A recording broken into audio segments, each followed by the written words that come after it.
Welcome back to the Gavel. Now, although federal lawmakers are still on recess, there were pockets of activities in the National Assembly. Officials of the Nigeria Labour Congress came to pay a visit on the Senate President, and they made some interesting remarks and observations.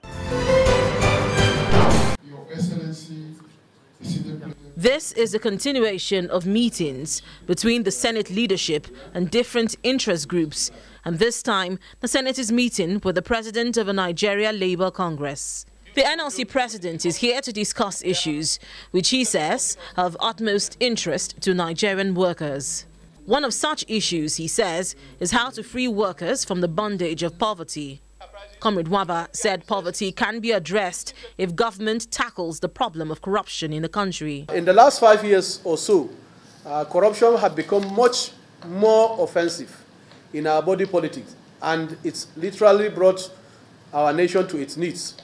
For the first time since that infamous period of the twinkling of the Second Republic in 1983, 3 decades down the line, our country is back to the cycle where a number of state governments have defaulted in payment of workers' salary for several months and needed federal intervention to be able to do so.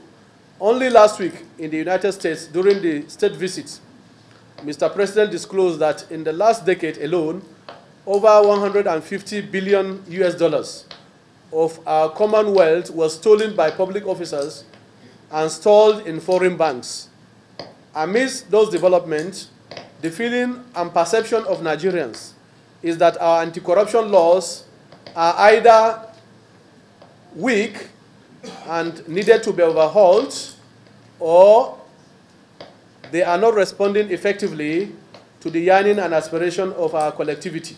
Already in the Senate, we already come up and working with a legislative agenda to address some of these key areas. What are these key bills or laws that we want to pass? What are the areas of oversight that we need to do, that will impact on our people? I think that is the key thing.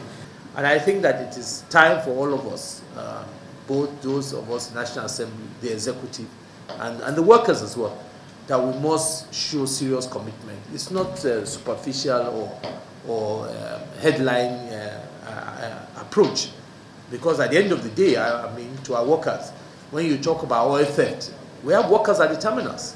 We have Nigerian workers who are at the terminus, who surely must know when this thing is going on. I think what we have now, we have a great opportunity that we have leadership right at the top, led by the President Buhari, that we believe has a political will to do it right. The NLC President said Nigerians are also alarmed by the rapid increase in the budgets of the National Assembly and wondered why the earnings and expenditure of lawmakers are concealed. Your Excellency, our principal concern is to have in the National Assembly an open, transparent and accountable budget process, and in doing so, we want to call for a transparent and accountable process that all of us are canvassing for. On his way out of the National Assembly after the meeting, the NLC President told journalists that the NLC intends to submit a new minimum wage demand to the National Assembly. I made the fact that when we negotiated 18,000 minimum wage, the exchange rate was at hovering around 140, 142 to the dollar. Today we are talking about 242 to the dollar. So we have to look at realistic issues.